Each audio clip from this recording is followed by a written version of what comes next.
Pour ne rien manquer, abonnez-vous maintenant. Il est 10h34, l'élevage français est en péril. Alerte lancée par les éleveurs qui demandent un plan de sauvegarde. Les professionnels de la viande bovine, la viande ovine, les volaillers, professionnels du lait, des œufs, de l'aquaculture, du foie gras. L'élevage français est en péril. Que se passe-t-il? Eh bien, pour en parler, notre invité dans un instant, qui n'est autre que Anne Richard, qui est directrice d'INAPOR, l'interprofession de la filière porcine. Anne Richard, bonjour. Bonjour. Que se passe-t-il? L'élevage français est en péril. Anne Richard, pourquoi? On est face à une situation très simple. On a une consommation de viande qui se maintient en France et en parallèle, on a une production de viande qui est en train de décrocher dans toutes les filières, et notamment la filière porcine que je représente, parce qu'en fait, on a du mal à installer des jeunes, parce que ces jeunes-là, finalement, mettent beaucoup de temps à obtenir les autorisations pour s'installer d'une part, et d'autre part, on fait face à une accumulation de réglementations compliquées qui font que c'est de plus en plus, disons, décourageant de vouloir s'installer dans les filières animales. Alors, pour les porcs, par exemple, les réglementations, l'autorité sanitaire européenne veut maintenant limiter la taille des portées de porcelets, bannir les cages pour les truies qui mettent bas et allaitent, ce qui implique de changer, de faire des travaux dans les installations, ça coûte cher, hein, Anne Richard. Il y a ça, et puis il y a l'impossibilité d'étendre les élevages de porcs. En fait, on est très inquiet en effet face à ces nouvelles réglementations qui sont en cours de gestation au niveau des autorités européennes, parce que si on mettait en place tout ce qui est prévu à ce stade juste pour la filière porcine, il faudrait que les éleveurs français investissent plus de 9 milliards d'euros, ce qui est absolument impossible à leur niveau. Donc oui, nous on demande juste que les mesures qui seront proposées soient acceptables et absorbables par les exploitations. Ensuite, et oui, mais vous savez que l'Europe défend le bien-être animal. Mais nous aussi.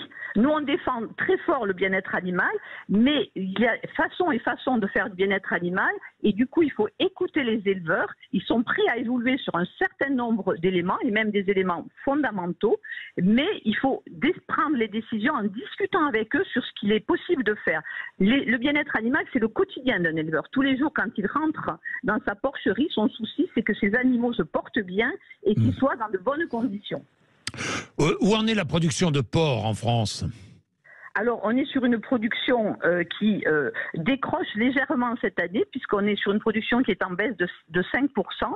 Or, on avait la chance en filière porcine, on était la dernière filière viande qui était autosuffisante, c'est-à-dire qu'on produisait légèrement plus de porc, on est à 101%, donc, par rapport à la consommation française. Et là, oui, cette année, on décroche. Donc, on se rend compte qu'on va en porc, comme dans les autres filières animales, favoriser les importations, parce qu'on met en place des réglementations qui sont compliquées pour les jeunes éleveurs. Voilà, importation de porc, venu d'où? Venu des États-Unis, venu du Brésil, comme pour la volaille. Alors, pour l'instant, en porc, les importations viennent des autres pays d'Europe.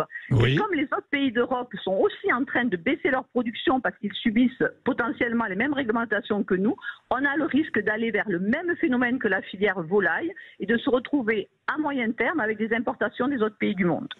Que demandez-vous ? On demande simplement deux choses. La première, c'est que les réglementations qui vont être proposées soient bien négociées en lien avec les éleveurs, qu'ils puissent bien participer aux négociations et que les décisions qui seront prises soient faites dans le cadre d'un investissement qui est possible sur une exploitation et ou qu'il y ait des aides à proportion de ce qui est demandé. Et la deuxième chose, c'est que l'on laisse plus de part de voix aux éleveurs dans les médias, parce que souvent, il y a beaucoup de gens qui parlent de l'élevage sans savoir de quoi ils parlent. Et donc, il est important que les gens qui parlent de l'élevage, ce soient des éleveurs ou des gens qui travaillent avec eux de très près pour vraiment raconter ce qui se passe vraiment dans les élevages. Je peux vous dire qu'ici, vous avez la porte ouverte. Hein. Vous pouvez venir parler d'élevage quand vous voulez, parce que je défendrai toujours l'élevage. Hein. Toujours. L'élevage français, notamment, Anne Richard, parce que c'est la culture française. Hein. Et puis, je voudrais rappeler la qualité de l'élevage français par rapport à tous les autres élevages dans le monde entier. Merci Anne Richard. Merci à vous. Merci vraiment. Il est 10h39, ça vous fait réagir. Vous n'hésitez pas. Nous allons observer une petite pause. Ensuite, je vais appeler Guillaume Garot, le député socialiste. Guillaume Garot qui porte, qui est le rapporteur d'un amendement transpartisan qui a été déposé ce matin sur les déserts médicaux et qui limite la liberté d'installation des médecins. Je dis bien qu'il limite la liberté d'installation des médecins. Plus de 200 députés ont signé cet amendement. Nous en parlerons dans un instant, 2 minutes. Un peu de pub, 10h40.